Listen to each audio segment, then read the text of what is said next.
This information was submitted by an anonymous online entity. The disaster in the Gulf of Mexico is beyond a false flag. It's an illusion. What I am about to reveal will more than likely go by the wayside, and the charade will continue. The reason for writing this is not for attention, games, or folly, but to expose the biggest scam in the 21st century, and to relieve some aching hearts. There is no need for fear, as this is a staged event. I cannot reveal my sources. They do go straight to the top, but hopefully what I write will echo inside each person reading this as the truth. Much of the information I present here cannot be easily verified, fast-checked, or ever presented as anything but hearsay, as they are just the words of an anonymous online entity. The government, corporations, and the people behind them have pulled out all of the stops to ensure the truth does not come out. They are the reason why the beaches have private security contractors, ensuring no one is able to gain access to the oil on the shore. No researchers, no press.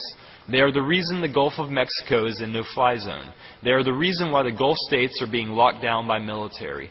They are the reason why the wellhead you see is different in many videos that BP releases. Without this measure of control, the illusion would fail. In this post, what I can do is provide leading evidence or give clues to the truth. From there, you can use something that has gone by the wayside: common sense. The large oil spills washing up on the shores are not from BP Deep Horizon. They are indeed from surrounding wells that are already leaking by design. These wells can be verified through a simple online search. You'll notice that much of the oil is actually in the form of tar, usually tar balls. Sizes of these have reached 2,000 plus pounds. From the start, BP, Halliburton, Goldman Sachs, Obama, and other co-conspirators knew where they were drilling. Using specific equipment such as the German ship RV Sony, they had detailed maps of the ocean bottom. The ship and a specific college study from 2005 in the Gulf of Mexico are your starting points to what's really happening in the Gulf. A link to the study synopsis is provided in the description box.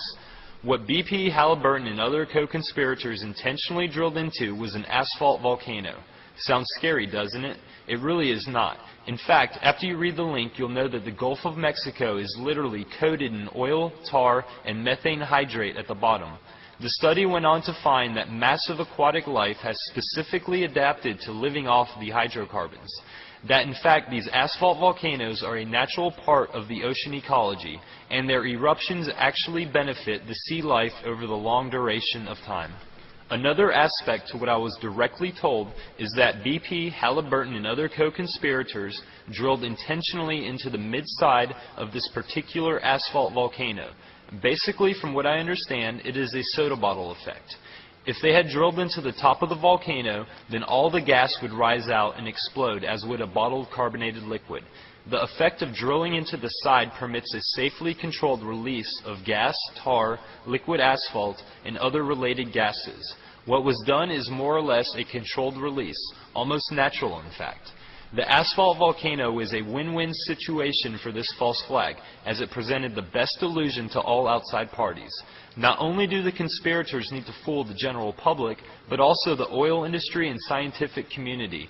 The public is easy to fool, but the later two groups take a little bit more effort. This is the main reason why the Gulf is being isolated by security contractors and military. Anyone well-versed on this giant debacle in the Gulf knows that it is surrounded with stories and claims of negligence. This was the first purposeful aspect to make this story seem credible to all outside parties, as the story is more easily believed when it is chalked up to human error or incompetence. Besides using inferior, shoddy, or flat-out negligent craftsmanship, as the well was intended to fail from the onset, the conspirators knew that the pressure produced from the volcano would blow out even better equipment. This was the second mechanism used to fool other industry experts. All experts in scientific communities only know what they are told, and that is that the well tapped into the large high-pressure hydrocarbon pocket. To even a trained eye, what they are being told appears to be a massive oil gusher, when in fact it's a controlled event. Watching the videos or live feeds looks horrible and very ominous, but upon closer examination, the telltale signs of what it really is shows through. What you are actually viewing is a man-made, well-bore, large black smoker. You should take note, as the evidence is built, the live feed appears to have been tampered with. I suspect it is because of the video shown below. The man narrating the video has it correct. It is a volcano, but those aren't flames. From the links we've provided, they are a combination of gases. Specifically, sulfur and iron are what create the flame effect. Since the airing of that video, several of the live feeds have been proven to be tampered footage or fake. You need to realize that an illusion is only as good as its weakest link. All scientific evidence on paper coming from the government and the corporations is being fudged. In the case of this staged and controlled event, that weak link is the oil, or more specifically the tangible tar that can be collected. As I mentioned, much of the oil that has been seen or noticed is tar rather than heavy crude. Out at sea, closest to the Deep Horizon site, shrimpers have been hired to boom the oil and tar together and set it ablaze. There are several huge fires right now out in the Gulf. The reason for this is to hide the evidence. The distinct asphalt volcano tar is actually coated with naturally produced oil-eating microbes and other natural safeguards produced by Mother Nature. These types of organisms are not present in a regular oil well, but commonly in the asphalt volcanoes and large tar flows at the bottom of the Gulf of Mexico. To continue with why the asphalt volcano was a win-win situation for the conspirators to drill into is the heaviness of the tar. The tar will cling to lighter oil and fall to the bottom of the Gulf at some point near in the future. Also, the microbes and other organisms that naturally occur from this will multiply. They will not only eat the tar, but the other controlled release gases that are being pumped into the Gulf of Mexico. We've all seen the videos of beaches not lined so much with oil, but with tar balls of varying sizes. Also, we've noticed BP's overall lack of concern for the cleanup. We've seen booms which aren't tied together. We've heard first-hand account of staged cleanups on the beaches. As soon as a press conference or media event is done, BP stops work.